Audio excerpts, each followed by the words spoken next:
Everyone, আসসালামু আলাইকুম। কেমন আছো সবাই? আশা করি সবাই অনেক ভালো আছো। তো আজকেও চলে আসলাম ছোট ছোট হাঁড়ি পাতিল নিয়ে ছোট চুলায় রান্না করতে। তো তোমরা একটু দেখো ভিডিওটা, আজকে কি কি রান্না করি সেটাই তোমাদের সাথে শেয়ার করব। এখানে পেঁয়াজের বেরেস্তা করেছি, পোলাও রান্না করব তার জন্য। এই যে পেঁয়াজের বেরেস্তা হয়ে গেছে, এখন এটাকে তুলে নিচ্ছি। বেরেস্তা করা হয়ে গেছে, এর জন্য কড়াইটা তুলে নিয়ে পোলাও রান্না করব তার জন্য একটা নতুন হাঁড়ি বসাই দিলাম। এখন হাঁড়িতে অল্প একটু তেল দিব আর কয়টা এই যে মশলা দিয়ে দিব।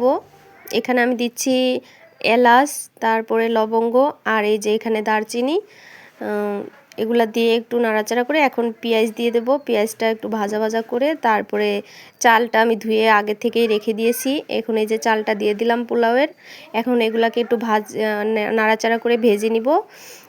এই যে ভাজাটা হয়ে গেছে, কি সুন্দর ভাজা হয়েছে দেখছেন। এখন আমি এতে পানি দিয়ে দিব।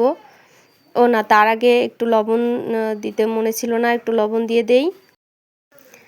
লবণ দেওয়ার পর এখন এই যে পরিমাণ মতো পানি দিয়ে দিলাম। পোলাওতে বেশি পানি লাগে না, তো ওই যে পানিটুকু দিয়ে এখন ঢাকনা দিয়ে দেব। এবার আস্তে আস্তে পোলাওটা হয়ে যাবে।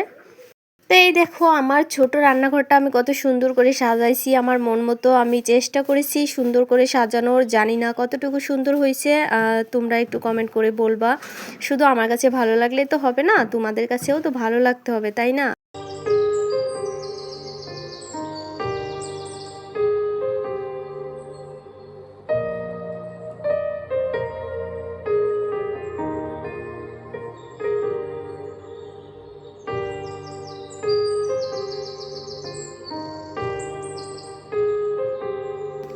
এই তো দেখতে দেখতে পোলাও রান্না হয়ে গেছে। এখন পোলাওয়ের হাঁড়িটাকে আমি সাইডে নামায় রাখছি আর আরেকটা কড়াই বসাই দিলাম। এখানে একটুখানি তেল দিয়ে দিতেছি, একটা ডিম ভাজবো তার জন্য। ডিমটা তো আমি আগে থেকেই সিদ্ধ করে রাখছিলাম। এই যে এখন ডিমটাতে একটু হলুদ আর লবণ মাখাই দিচ্ছি, তাহলে ভাজলে কালারটা অনেক সুন্দর হবে।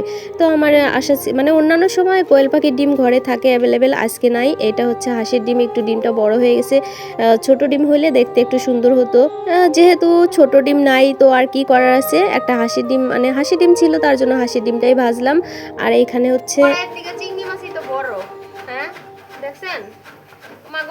এই যে সারে না তো কেমনে করবো ভাজি, হ্যাঁ তাহলে কি করতে হবে এখন? আই হাই, একটা মাছ হতে সারে না, এখন কিছু করার নাই। ছোট কড়াইয়া তুলে গরম, এই যে বড় কড়াইটা বসাইতে হবে, একটুখানি বড়। এটা আবার চুলার থেকে বেশি বড়, যাই হোক কিছু করার নাই।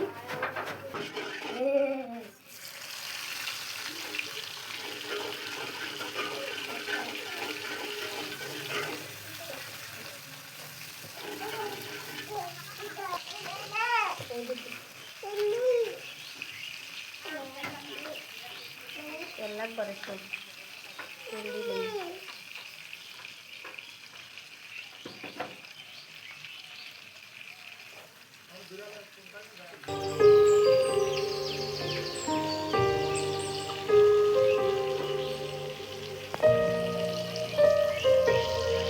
এই গলদা চিংড়িগুলো আমার জামাই পাঠাইছে বরিশাল থেকে। আমার একটা খালা শাশুড়ি আসছে এখানে বেড়াতে, তার মাধ্যমে মানে তার কাছে দিয়ে পাঠিয়ে দিচ্ছে।